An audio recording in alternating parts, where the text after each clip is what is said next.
Welcome to Substance Free 02043, brought to you by Hingham Cares. I'm your host, Kristina Root, and I'm President and Program Director of Hingham Cares. Our mission is to reduce substance use among youth in our community. We want our kids to make healthy choices around drugs and alcohol. To that end, we bring educational programming into the schools and offer information to the community at large about the inherent risks associated with underage substance use. Our guest today is an expert in the field of emerging drug trends. We're delighted to have Officer Jermaine Galloway join us virtually for an important conversation about how we can keep our kids safe and healthy around substances.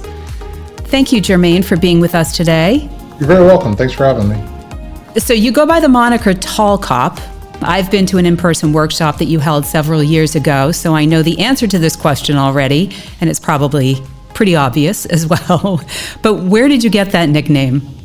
Well, it's kind of funny. I was tall. I was a police officer, and I am tall. I was tall. I am tall. I'm 6'9", and I was in law enforcement for 18 years. So most people didn't remember my real name, and still don't to today. I mean, I have people who come to any of my classes, and they go, "Hey, you're the Tall Cop," but they couldn't tell you what my first name is for anything. So it just kind of stuck. It just kind of stuck together, and now nationally, that's what I'm known as. And I walked in. I was in Mexico. This was last year with my wife. I'm in Mexico. I walk in a restaurant. Someone goes, "Hey, Tall Cop." They yelled it from across the restaurant. So, I mean, it's just funny how now it has taken off on its own. That's great. Well, it certainly sets you apart, that's for sure. Thank you. So you've been working to combat drug and alcohol abuse problems in communities for decades. But before we jump into the things that you've seen over the course of your career and what you're currently seeing, I was hoping that we could get to know you a little bit better first. And you just mentioned that you've been in law enforcement. You worked in Idaho law enforcement for a number of years, correct? Before moving to Texas. Could you tell us about that? Sure, yeah. So I grew up in California. Then I played college basketball. Make a long story short, that's what took me to Idaho. Was my last year. I played basketball at a little NAIA school in Idaho. I transferred from Division I to an NAIA school in Idaho. And then ultimately I stayed. I always wanted to get in law enforcement. So I stayed in Idaho and ended up staying there for 23 years, counting my 1 year that I played ball there. So I was there for 23 years. And during that 23-year period, 18 of those years were in law enforcement. So I started working at a local restaurant until I got into law enforcement, testing, things like that, got into law enforcement, did that for 18 years, and ultimately left on great terms. I left on my own because I started training, and my training kind of grew and grew and grew to the point where I had 2 full-time jobs.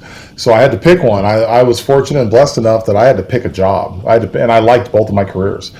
But it made it easy. Do I work for somebody else or do I work for myself? So I ended up just full-time training, and that was at the end of 2015, beginning of 2016, and I've been doing full-time training ever since. So I've been training since about 2002, and I started my company in 2007, but full-time, heavily on the road for about 8 or 9 years. And you do trainings in schools, you do trainings with law enforcement. What does your training schedule look like? I'm in 2 to 3 states a week. I travel more than anybody you know. So I don't travel as much internationally as I do a little bit. Like I have training coming up in Canada later this year. But I'm in about 2 to 3 states a week. Last week was, it was Ohio, Virginia, Indiana, I think were last week. I train in about 35 states a year. Some of those states I go to, Michigan, New York, place like that, Indiana, 5 to 10 times a year. So I'll be there, and I'll be back there in 2 weeks, and then I'm back there a few months later. Then sometimes I do 4 trainings in a week there that are spread all across the state. I train any and everybody who has to deal with drugs. So if you deal with drugs, mental health, communities, parents, treatment, law enforcement, judges, courts, probation, if you deal with drugs, I train you. So the number's about 80,000 people a year. So I train a lot. That's really incredible. I would imagine that one of the most challenging things in your line of work when you're traveling around the country like that is staying on top of trends that are taking place regionally, state by state. Does that prove to be a little bit of a challenge for you? Not really, because of my travel, instead of giving people a canned presentation, I create my presentation for every group I'm talking to. So last week I would have had 3 different trainings because I put in the demographics. Are we in rural America or am I in Boston? I mean, you have to account for that. Am I in Boston or am I in, San Diego, California? I mean, we all see the same drugs, but the trends do alter based off region, population, accessibility, financial accessibility. So I alter my training for who I'm talking to. And by doing that, I also do community scans. I go into stores in all of your states. I go into your shopping malls. I go into your smoke shops. I go into cannabis dispensaries. I go in all these places, and I have for 20 years. And a big part of it is I have a pretty good idea what I'm going to find, although I do find new stuff. Last week, I was also in Louisiana, and I walk into a store in rural Louisiana, a town population of 8,000 people, and I find drugs that I haven't found in large cities that have populations of 2,000 people. In this little shop that's barely larger than this office I'm sitting in right now, this shop had so many different products. It was truly unbelievable. And it had a drive-through window. So as I'm standing there talking to the clerk, and I call it interviewing the clerk, people are buying drugs at the drive-up window, but it's all legal substances. But it's legal substances that work like illegal drugs. So that allows me to be caught up, because now I can tell you in Massachusetts, we see this. Compared to Louisiana, we see this. Compared to New Orleans, we see this. Compared to rural Louisiana, and I've done it for 20 years. So I can tell you what's going on in regions of the country. I can tell you price points. I can tell you availability. I can share all that with you because I spend so much time in all of your states, and I spend time in this environment in all of your states.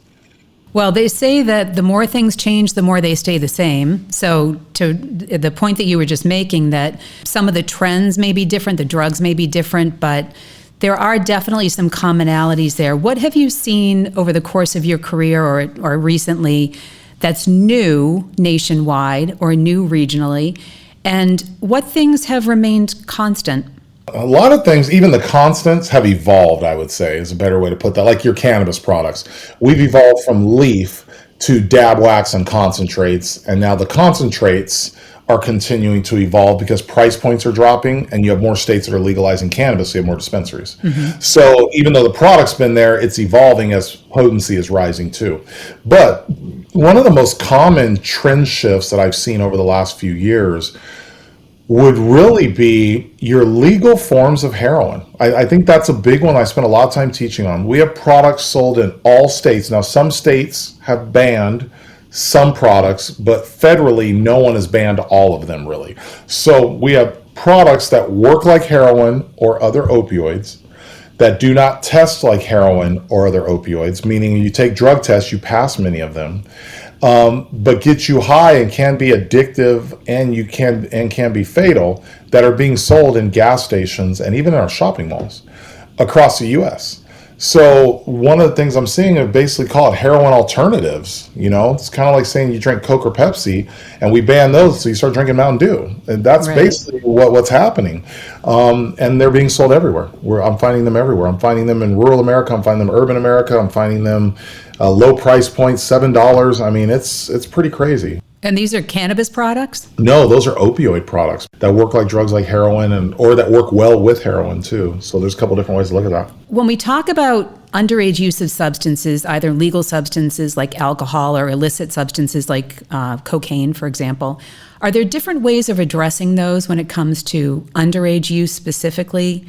Is your message the same? Are there unique messagings depending upon the substance that's being discussed? Yeah, it depends on the substance and the age group you're talking to. I just finished a podcast right before you, and then I just finished a webinar this morning that I had about 200 people on from probably 30 different states. When you talk to kids, there are certain things kids are going to learn about no matter what. Fentanyl, cannabis, alcohol, vapes. So as a parent, you don't need to be worried about talking about those topics, because your kids are going to learn about those drugs by middle school and up. They will be familiar with all four of those. So now you don't have to worry about that. Now, a heroin alternative, like I just made a reference to in your gas station, yeah, you might not want to talk to them about that, because you might have just told your child, hey, we have $7, $8 heroin being sold down the street. So you don't want to share that per se, unless maybe they expressed interest or told you that they know about it. But for some of these others, yeah, you want to alter your training or education based on knowledge level, grade level, and what's available in your area too. If you live in an area that crack cocaine is really non-existent in your area, then maybe that's not what you start talking about first. You talk about other things, but when they're in high school, maybe you do talk about it because your kids are going to head off to college. I mean, so it all just really depends. You can't have one standardized training that works for the masses. It Right. doesn't work like that. If you have someone that gives the same training to you, same training to a group that's 4,000 people, same training to rural America, it's 30,000, same training to all the states. That one training is not going to affect everybody, and everyone's not going to resonate with that. And you're going to have some people sitting in class looking, going, that's big cities, that's not us. Right. If you spend all your time saying, this is what Walmart sells, and this is what shopping malls, you have people in class going, closest shopping mall is 3 hours away, closest Walmart 60 miles away. That's not us. This isn't a problem I have then. And they're going to turn you off. Right.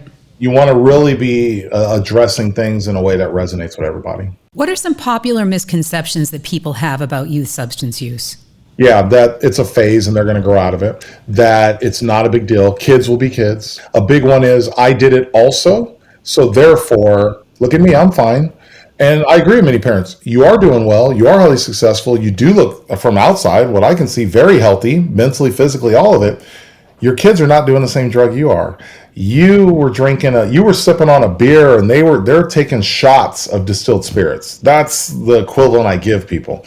So the name of a drug is the name. The actual drug has evolved over 5, 10, and 50 years. So your kids did not do the same drug you did because we have better technology today and our drugs are stronger and better today. So they simply did not. If you did it 20 years ago and they're doing it today, you did not do the same drug. Nothing is the same it was 20 years ago. So there's that, and kids will be kids and they'll just grow out of it. As you guys watch the news media and you see all the addiction we are seeing on our streets, and you see the deaths on our streets, and you see the overdoses in our schools, and you see the deaths in our schools, does it look like people are growing out of it? Right. So, I would say I'm growing out of it. Addiction, you don't just grow out of addiction. It doesn't work like that. So that misconception parents have, all kids are going to grow out of it. Some are not. Just walk outside your doors and take a look and tell me if it looks like people are growing out of it or not. In your experience, what role do ACEs play in youth substance use? So ACEs are adverse childhood experiences. Okay. Do those factor into youth substance use at all in your experience, or does it go beyond that? Everything, and that's a really good question. I haven't asked that in a long time. That is a really good question. Everything factors into child substance abuse, and it factors into why your kids won't use also. So everything factors in. Let me give you an example I give a lot of people. So you have a parent that's a heavy drug user, and that parent has had failed marriages. That parent is a pretty abusive parent. That parent is just someone their child doesn't particularly like or care for, just by how poorly they treat people. They're overdosed, they're passed out on the floor, they've been transported to hospital multiple times, they're suffering from addiction, they have really poor relationships, there's domestic violence going on. Generally, you're going to see your kids go one of two ways. They're going to look at that parent and say, I don't want to be anything like them, and they're not going to touch a thing. You could offer them money to do it, and they refuse because they say, I don't want to be anything like that. I grew up in this environment. I am not going to treat my kids like that. And I am so far from this, I am going to not get anywhere close to it. And then you see the other side where now it becomes generational, and that child, the cycle continues and grows up just like that parent and then treats their kids the same way. And that child, and I tell people we have to break the cycle. So with that, everything affects youth substance abuse, positive and negative, whether your kids will use or won't use. Everything does. Who they hang out with or the circles they run in, social media. Parents, don't forget about that. There's plenty of social media experts that tell you your child shouldn't have a cell phone with apps till they're 13 or 14 or 15.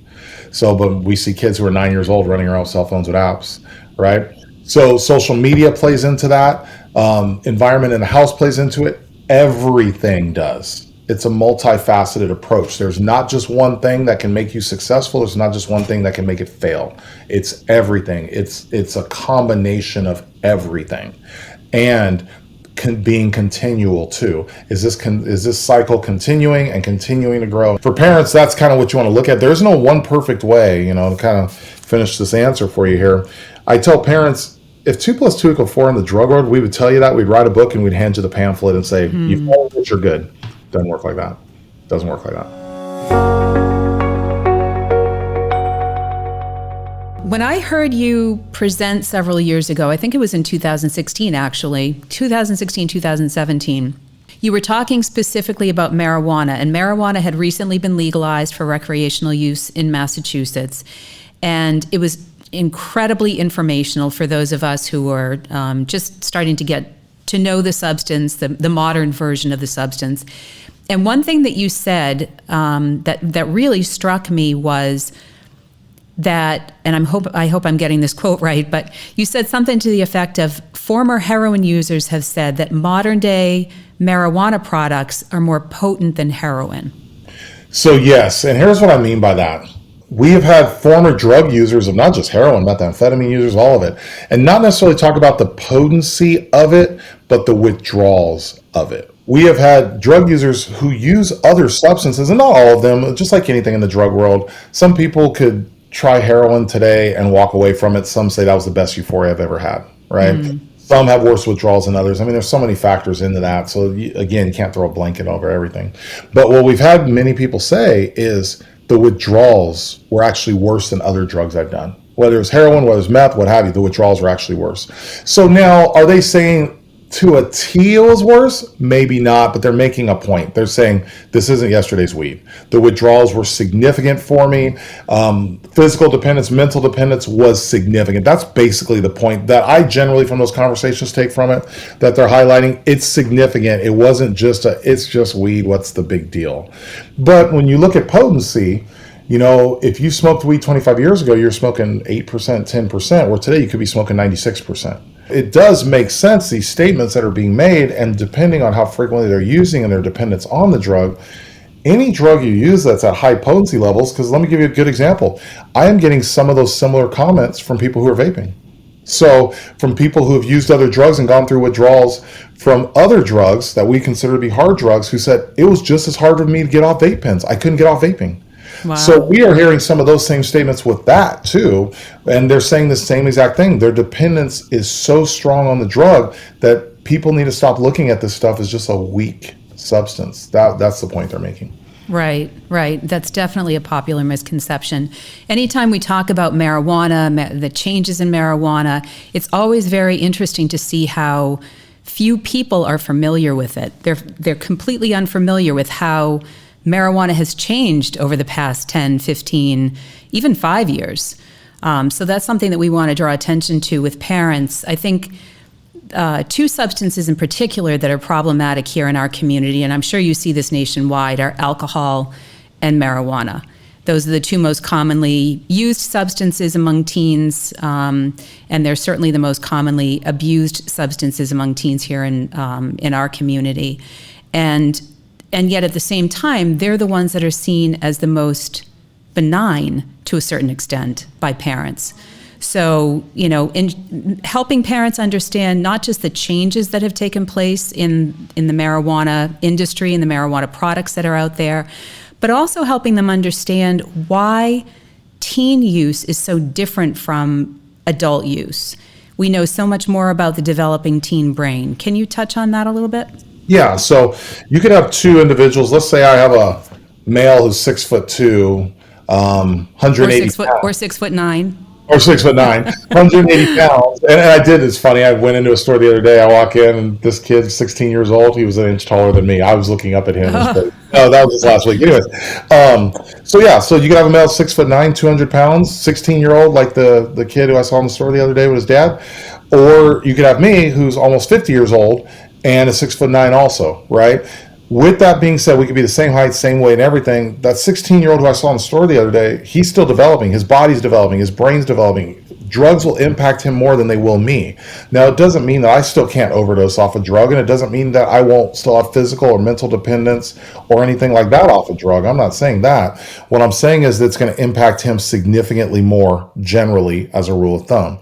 So first, for parents, there are parents who smoke cannabis. There are parents who go, I don't care if my kid smokes weed. It works fine for me, and I'm high functioning, and I make a ton of money, and I'm very successful in my job, and I work harder than anyone. I'm up at 5 o'clock in the morning. I work till midnight. And there's a lot of truth to that. But it is impacting your child differently, and your child is now starting with a form of a drug that's stronger than anything you ever did. So they are not starting with what you started with 40 years ago, that's impact on your brain was going to be a lot lighter. than what their impact on theirs is. You started here and they're starting here, and then they're going to go up from there. So I mean, just in a nutshell, early onset of schizophrenia. What about increased depression? You hear about people smoking weed because of depression. What about increased depression? We know studies have shown for some people, elements of society, it potentiates the depression they have, right? So there are so many things. We know for some people, there's a thing called cannabinoid hyperemesis syndrome, CHS syndrome. It causes nausea. You hear a lot about cannabis to reduce nausea. It causes nausea for certain people in society. It might for me and not for you, or for you and not for me. I mean, so there's so many things out there that sometimes we get ourselves in a bad spot because we go, it's fine for everybody. Nothing is fine for the masses. Nothing is fine for everybody. That's why when you go to a doctor, the doctor says, hey, I'm going to prescribe you penicillin. Have you ever had negative side effects to it?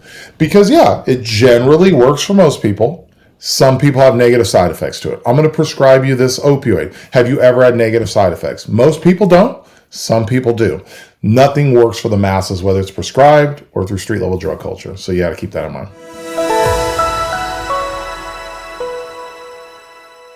So when it comes to everything that you were just saying about, potential with penicillin, potential with different opioids, with painkillers, we talk about the risks associated with youth substance use. So we're not saying that every child who has a shot of vodka is going to become an alcoholic.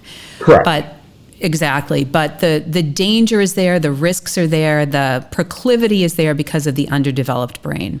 Correct. And we know that every child who tries a drug is not going to become addicted, because imagine how many kids have tried a drug and what addiction would actually look like if those numbers did come to fruition, right? So we know that that's not the case. But when you're as a parent and you're talking about reduction of substances, you need to play the probabilities. That's really what you're trying to do. You're just trying to play the numbers. If I can reduce this, it reduces the likelihood of A, B, and C happening. And that's what you're really looking at. Now, for some of the kids, A, B, and C is not going to happen no matter what you do. But for some of them, it is. Hence why, again, I use the example a lot. What does it look like when you walk outside the doors? Does it look like substances are getting better? Are you seeing less overdoses in schools? Are you hearing about less aggression in schools? Are you hearing about less depression in schools? Are you feeling like our kids are healthier than they were just 5 years ago? Mm-hmm. All right.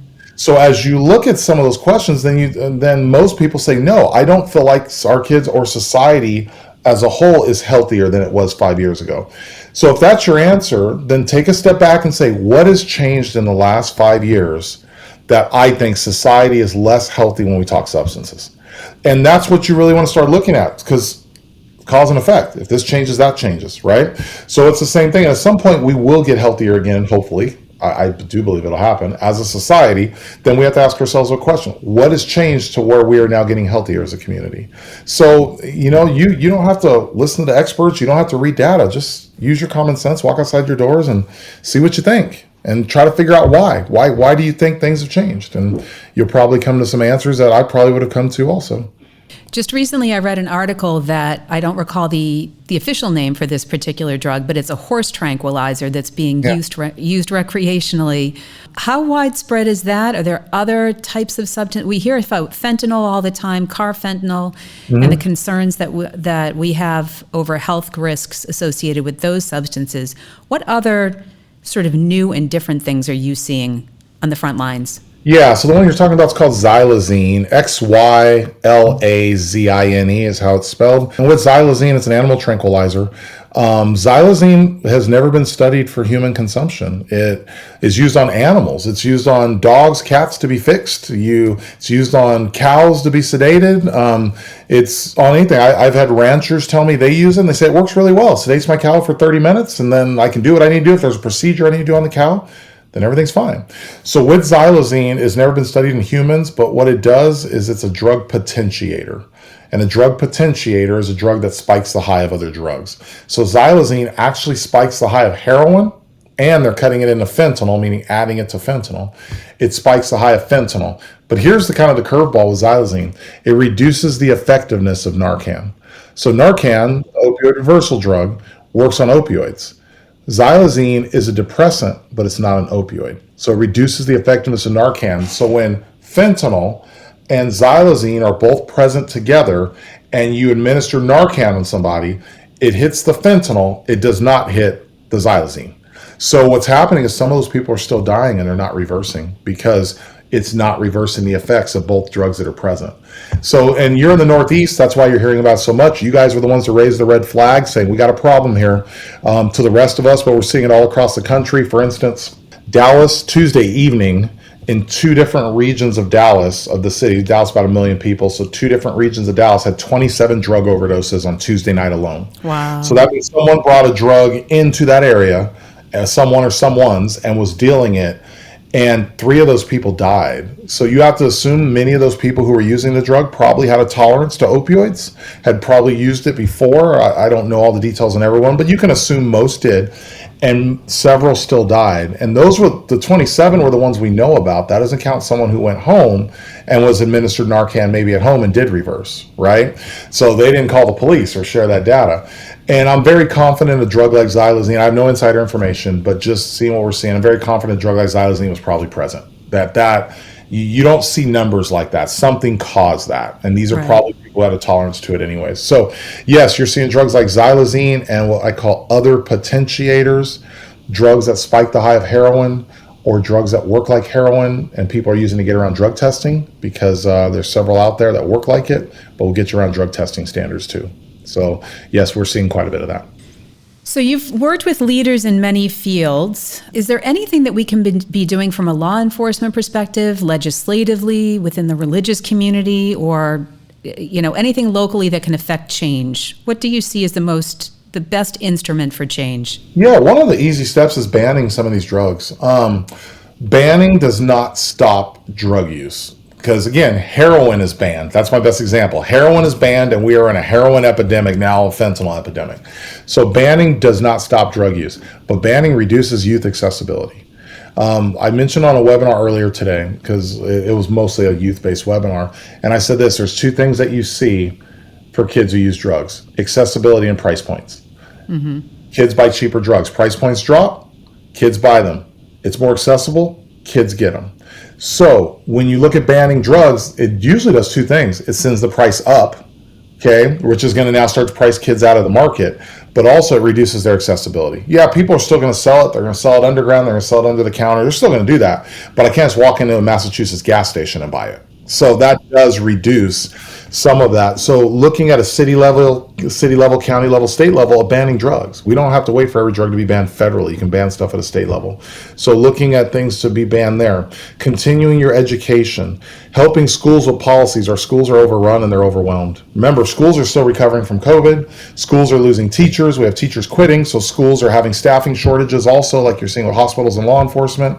And then now schools are being handed a whole drug epidemic too, on top of all of that, which means depression, anxiety, aggression, self-harm, suicidal thoughts. They're being handed all this too. So schools, are in a tough spot right now. So with that, what can we be doing to helping our schools? Getting more counselors in there.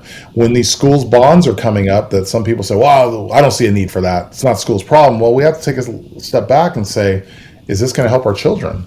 And are some of these things going to help our children?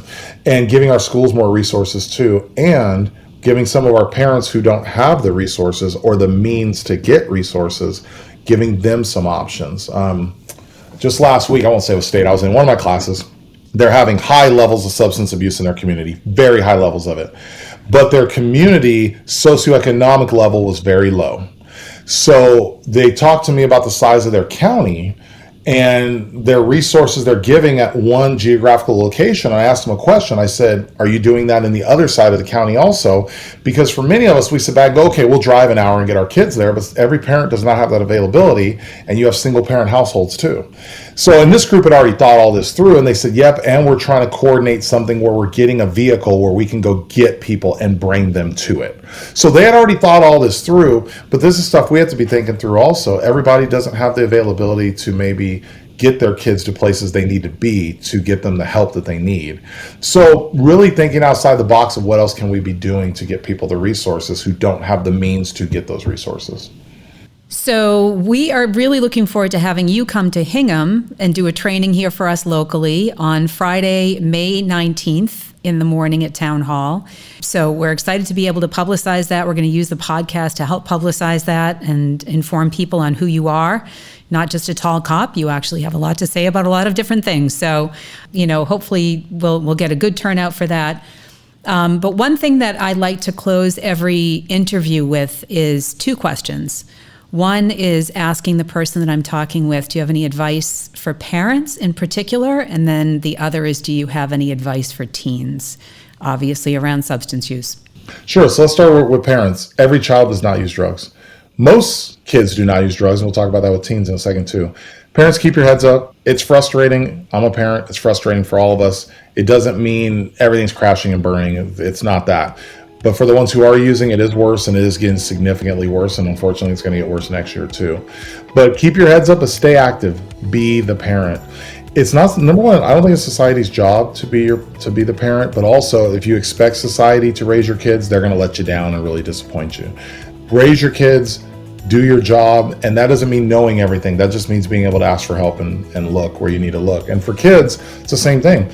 Everybody doesn't use drugs. Sometimes it looks like it, but I'll ask the teens, is that because that's who your social network is? If I hang around with just drug users, it's going to look like to me everybody's using drugs. If I hang around with non-drug users, I'm going to think, I don't think that many kids use drugs. It kind of depends on what apps are you on, what shows do you watch, what music do you listen to, who do you hang out with. If it's all drug related, it's going to kind of feel like everybody's using drugs. So with that in mind, everybody's not using drugs. We know that, the data shows that. And we're not going to use scare tactics. We know everybody doesn't die from using drugs. But boy, we have a lot of people that do. And it's not just about living or dying. There's a bunch of stuff in the middle that happens too. There's a bunch of stuff that sends you into more depression. There's a bunch of stuff that makes day in, day out seem unbearable. There's a bunch of stuff that makes you more angry and more frustrated. There's a bunch of stuff that raises your blood pressure and your heart rate, which can lead you into cardiac arrest from using other drugs. It's not just about living and dying. There's a bunch of stuff in the middle that happens too that doesn't get a lot of talk, but you need to be very well aware of also. That's fantastic advice. Thank you, guys. You have been listening to Substance Free 02043, brought to you by Hingham Cares. I'm Kristen Root, your host, and I hope that you will join us again. For more info or to get involved, go to hinghamcares.org.